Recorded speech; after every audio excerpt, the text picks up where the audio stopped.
Quer aprender a utilizar ciências humanas no seu cotidiano? Seja membro do Colunas Tortas e tenha acesso a diversos vídeos exclusivos sobre ciências humanas aplicadas ao nosso cotidiano e financie esse projeto independente que é o Colunas Tortas. Agora bora pro vídeo.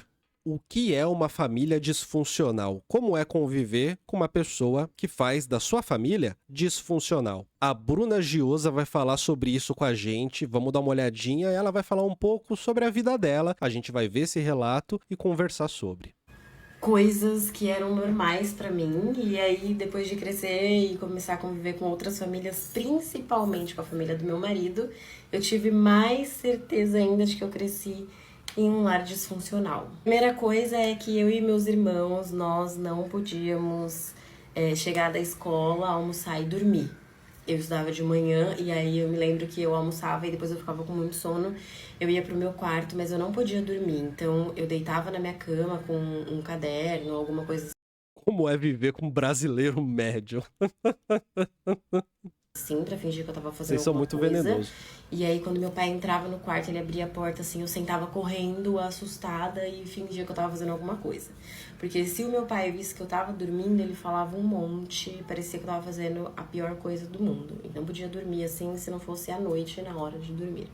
Cara, esse ódio ao sono é uma coisa muito comum, né?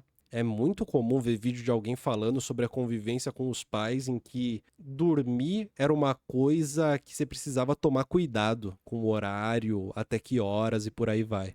Outra coisa também relacionada a dormir, a gente não podia dormir até tarde. Eu lembro, assim, que o meu pai, ele... Eu lembro da minha mãe sempre gostou de acordar tarde, assim.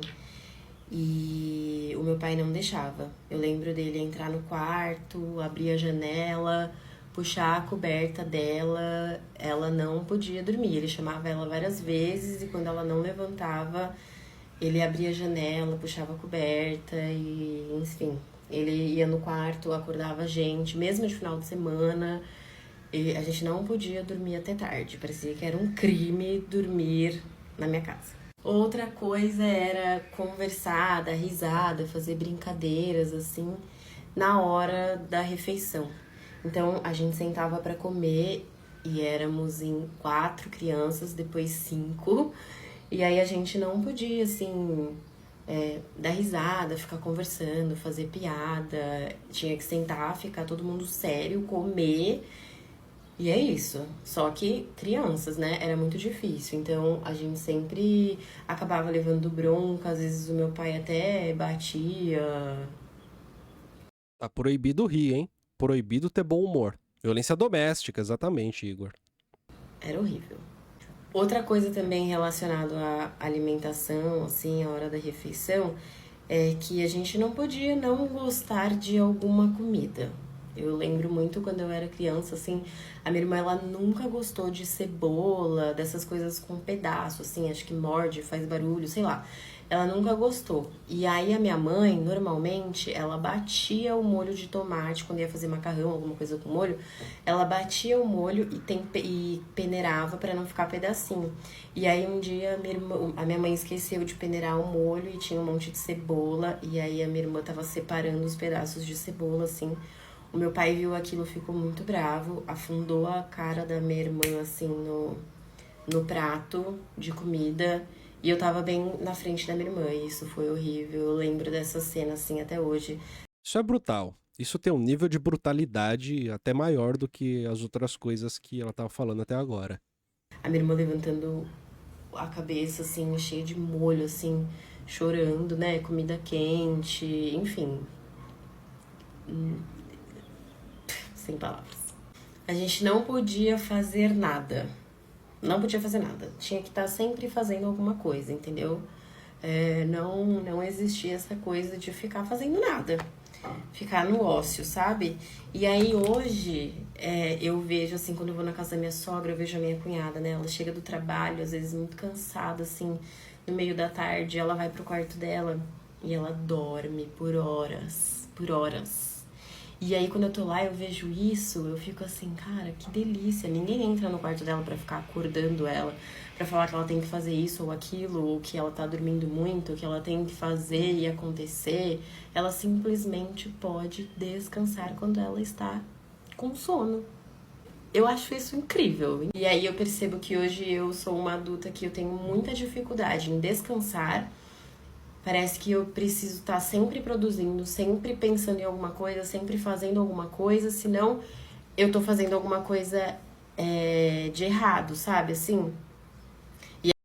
Eu acho que assim, esse é o momento também, gente, que pelas coisas que ela tá falando e pela maneira também como ela acabou de trazer a vida do presente, esse é o momento que muitas pessoas podem também ter o estalo de dizer assim: talvez esse pai também tenha sido tratado assim. Esse foi o melhor jeito que ele aprendeu para cuidar dos filhos. Foi assim que ele aprendeu, ele deu o seu melhor, mas ele era uma pessoa limitada. E eu acho super importante colocar em jogo uma coisa que é, foda-se. Algo não deixa de ser pior porque quem fez não poderia fazer melhor, certo? Uma coisa ruim não deixa de ser ruim porque quem fez era limitado, certo? Uma coisa feita de um jeito mal feito não deixa de ser mal feito porque quem fez não consegue fazer melhor. Precisa ter isso em mente. É necessário ter esse olhar e eu acho que isso é um olhar crítico, inclusive. É necessário ter esse olhar. Uma experiência ruim com alguém não deixa de ser uma experiência ruim com alguém porque essa pessoa não poderia fazer parte de uma boa experiência. Não tô dizendo que existe aqui uma culpa ontológica cristã, não é sobre isso. Mas é sobre, na verdade, você, né? É sobre você se colocar enquanto sujeito e não só enquanto efeito do limite do outro, certo? Se você é sujeito e não só efeito do limite do outro, então existe um nível de avaliação que cabe a você ter sobre as coisas. E esse nível de avaliação, ele não tem perdão, não tem desculpa, não tem apaziguamento, não tem apaziguação, não sei como é que fala, mas não tem isso. Você avalia e percebe, isso foi uma merda. Ah, mas é que o meu pai me batia todo dia porque ele foi criado assim. Não importa. O ponto não é se poderia ser diferente, o ponto é o que foi, foi. E o que foi, foi horrível. E se foi horrível, foi horrível. Ponto. E a vida tem que ser vivida a partir da prática. A prática é o critério da verdade, não é? Vamos usar de verdade, então, isso? E hoje eu consigo perceber isso com mais clareza, né? Dormir até tarde, dormir em horários assim, que não seja na hora de dormir à noite. Eu tenho muita dificuldade com isso. Muita, muita, muita.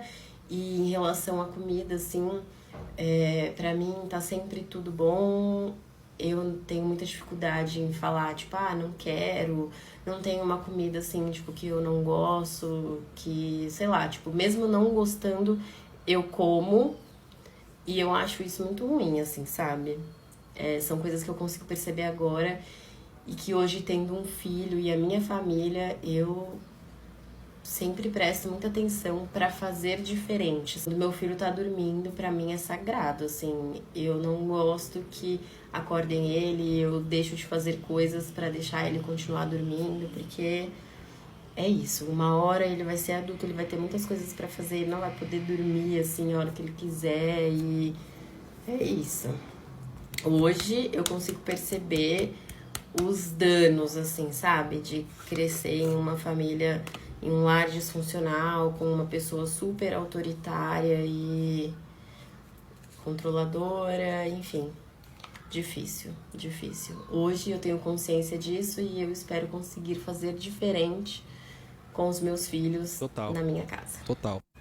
Acho que esse é o esforço, né? O esforço de fazer diferente é porque você não tem a referência de como é fazer certo. Porque ter a referência do que é fazer errado não te entrega um caminho de o que é fazer corretamente, né? Ei, você, me escuta com atenção. Deixa eu pausar o vídeo rapidinho, só para você entender que o Colunas Tortas é um projeto independente. É um site, são as redes sociais, é este canal do YouTube que é feito inteiramente por mim, de maneira independente, sempre tentando trazer ciências humanas de uma maneira mais aplicada no nosso dia a dia. E como se trata de um projeto independente, ele também é autofinanciado. O financiamento dele acontece com as visualizações que vocês dão, com os cursos que vocês compram e também acontece quando vocês se transformam em membros do canal. Seja membro do Colunas Tortas para ter acesso a vídeos exclusivos para membros que eu tô mostrando agora para você. Lá na homepage do canal você vai ter várias playlists. Vai ter a playlist dos vídeos que são para você, que é o algoritmo escolhe o que talvez seria mais adequado para você. Tem a dos últimos vídeos também. E depois são só playlists de membros. Todas as playlists de membros são tagueadas ligadas com membros, elas estão aqui dentro das playlists e na homepage tem as principais. Primeiro a playlist de Ciências Humanas, onde eu trago Adilson Moreira falando do racismo recreativo, onde eu trago questões sobre colonialismo, onde eu trago Sueli Carneiro para poder falar sobre racismo no Brasil, onde eu falo sobre conservadorismo, onde eu trago Cida Bento para falar do Pacto da Branquitude. Tem também as playlists que são videoaulas, são séries de vídeos para a gente compreender uma obra de um autor, Desvendando a Microfísica do Poder, onde eu falo muito sobre texto a texto do livro A Microfísica do Poder, do Foucault, As Figuras do Desatino na História da Loucura, onde eu falo sobre cada forma que a loucura é exemplificada dentro do livro História da Loucura do Foucault, uma introdução ao livro Modernidade Líquida do Bauman. Então aqui você tem um apoio para fazer a leitura capítulo a capítulo da Modernidade Líquida e extrair o máximo possível deste livro. O Normal e o Patológico, do Jorge Scanguilhem, que também é muito importante para os estudos que acontecem no século XX, além de ter acesso a todas as lives que são feitas semanalmente no Colunas Tortas. Eu também comecei uma playlist nova de vídeos para membros de monólogos, onde eu faço um vídeo um pouco maior, com um tempo um pouco maior, falando livremente, uma conversa mais íntima que fica só entre eu e você, membros do canal. Então, seja membro do Colunas Tortas, apoie o Colunas Tortas, financie o Colunas Tortas, faça parte dessa história e nos apoie a continuar produzindo cada vez mais. Seja membro. Agora vamos voltar pro vídeo. Quando você tem uma referência de algo que deu certo, é muito mais fácil você seguir o passo a passo. Mas quando a sua referência é de algo que deu errado, o horizonte se abre para muitas possibilidades do correto. E todas essas possibilidades do correto, a depender de como você as siga, elas podem resultar em um erro também. Então é mais arriscado, é mais difícil. É uma reconstrução, no fundo. Reconstrução da maneira de perceber as coisas, de avaliar as coisas, de ter critérios sobre as coisas. É um caminho complicado, principalmente quando você depois, lá para frente, se torna mãe, se torna pai e precisa depois cuidar de alguém, né? Mas para além disso, é complicado também da percepção de como você vai se relacionar com as pessoas ao seu redor. É aquele lance, passei a vida inteira achando que amor é cobrança. Não consigo ter amigos, ter um parceiro, uma parceira que não seja alguém que me cobra o tempo todo. É difícil. Passei a vida inteira achando que amor é vigilância. Não consigo ter amigos, ter uma parceira, ter um parceiro que não seja também alguém da vigilância. Você fica para sempre nesse mundo que é um mundo conhecido e que muito provavelmente é aquele que você aprendeu desde cedo, que você se constituiu para significar o mundo de tal maneira que, de fato, isso é amor. E quebrar essa cadeia de significados para poder gerar outras é difícil, é complicado. A terapia, ela existe para isso, né? Terapia é um momento que serve muito para isso. Pra gente quebrar todas essas cadeias de sentido que a gente dá pras coisas e tentar reconstruí-las, reinterpretar as coisas e refazer o caminho que a gente segue. Como é hoje em dia? Não é. Aqui ela fala, né, depois de ter feito aquele vídeo, ela fala do presente, enfim, com ali o pai dela. Eu recebi muitas vezes essa pergunta, então eu vou responder a Juliana, que aí eu respondo todo mundo. Meus pais se separaram quando eu tinha 23 para 24 anos, mais ou menos. E eu já tinha saído da casa deles há muito tempo. Eu nunca conversei sobre isso com meu pai, porque não tem muito como ter um diálogo com ele, entendeu? Ele é aquele pai, assim, muito autoritário, que você não pode questionar, fazer alguma pergunta, porque a resposta é sempre porque sim, porque eu sou seu pai, cala a boca, faz o que eu tô mandando. Eu me lembro que em algumas discussões, algumas brigas que nós tivemos quando eu morava ainda na casa deles, eu cheguei a falar algumas coisas pra ele, porque ele falava assim, você e seus irmãos só me dão um desgosto, enfim, esse tipo de coisa. E aí eu rebatia e falava, você fala da gente como se você fosse o pai perfeito. E aí ele vinha pra cima de mim pra me bater, eu corria, me trancava no banheiro, esse tipo de coisa, entendeu? Então eu nunca conversei com ele sobre isso porque não tem como ter um diálogo. Ele é o pai, ele sempre tem razão e a gente sempre tinha que ficar quieto.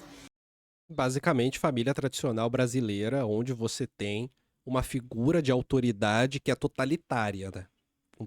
Com todo respeito aos desusos do termo totalitário, eu tô usando mais de maneira figurativa agora, mais de efeito simbólico aqui no uso do que exatamente de um jeito rigoroso, né? Mas é a figura que tá tomando conta de tudo e não pode ser contrariada.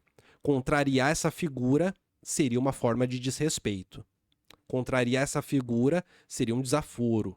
Seria uma forma de não reconhecimento de quem é que manda na família. E pode ter certeza que esse tipo de pessoa nunca vai querer ser contrariada. Nunca vai querer ser desafiada no único lugar que talvez, durante toda a vida, ele tenha sonhado em ser uma autoridade. Porque no trabalho é macetado, na rua é macetado, em casa é o rei.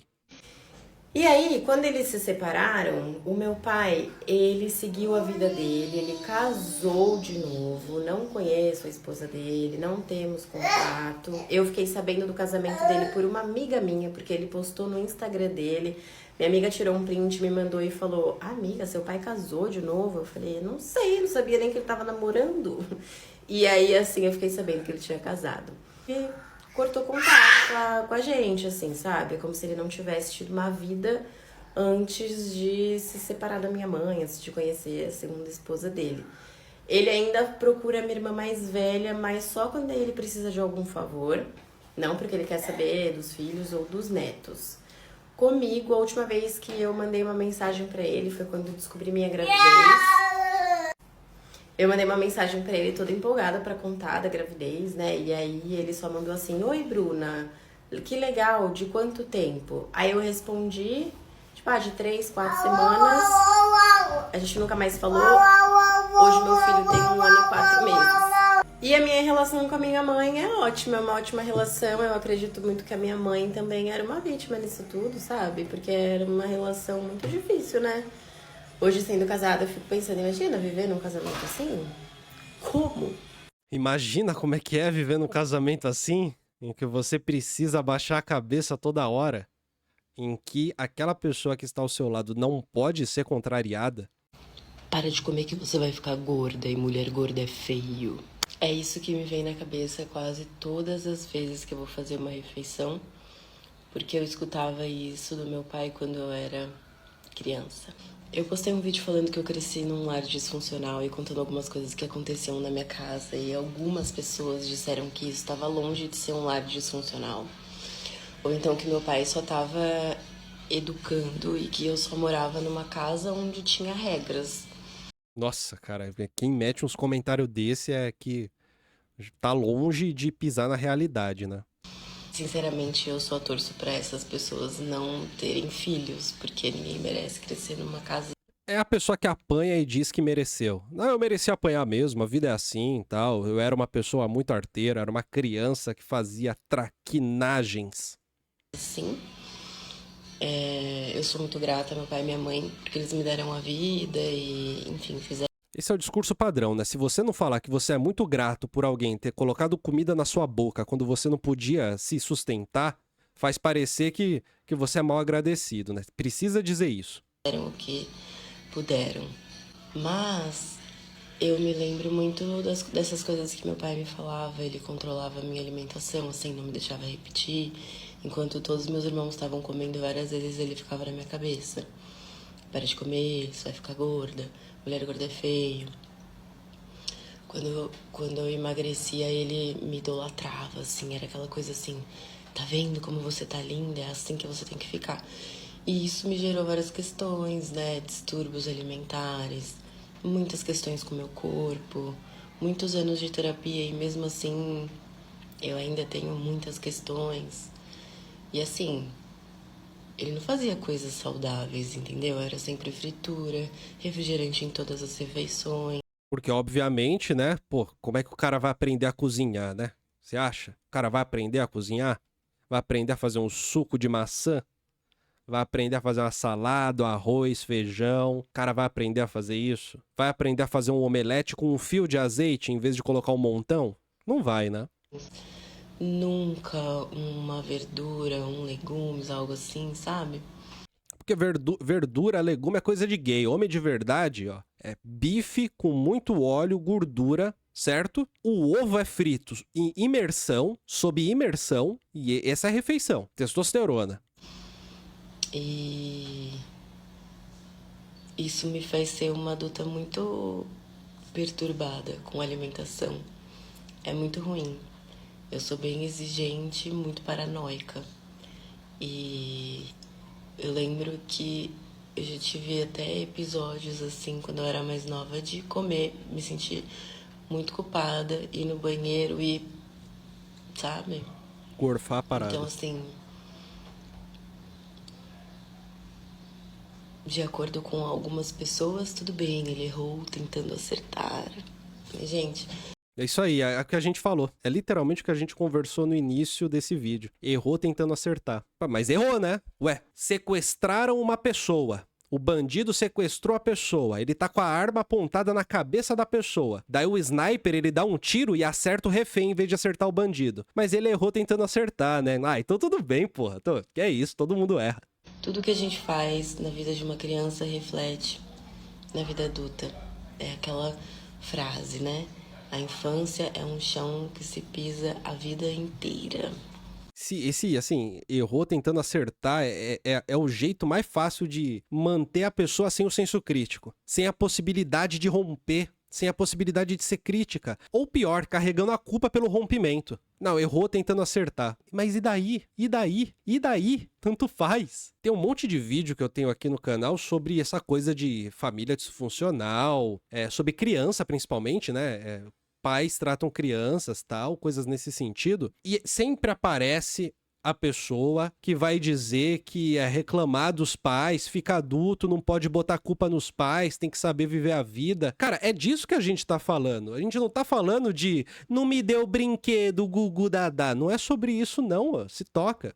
Tá falando de violência mesmo. E violência não é o tipo de coisa que caduca. Violência é o tipo de coisa que, assim, você olha, você vê, peraí, eu sofri uma violência. Isso não pode ficar assim. Não pode ficar barato. Nem que seja necessário romper uma relação.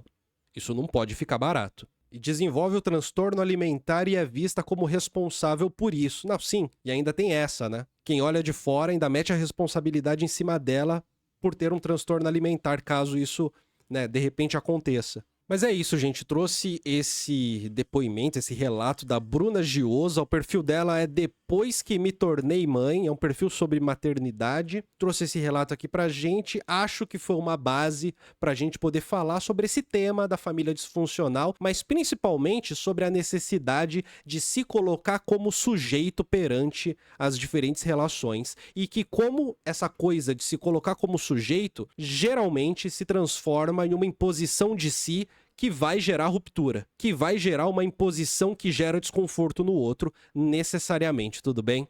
Esse vídeo é um corte das lives do Colunas Tortas. Live do Colunas Tortas toda terça-feira, às 10h30 da manhã, e ao longo da semana, às vezes à noite, mas principalmente no período da manhã. Só que toda terça é com certeza 10h30 da manhã, tá bom? Vem participar das lives comigo.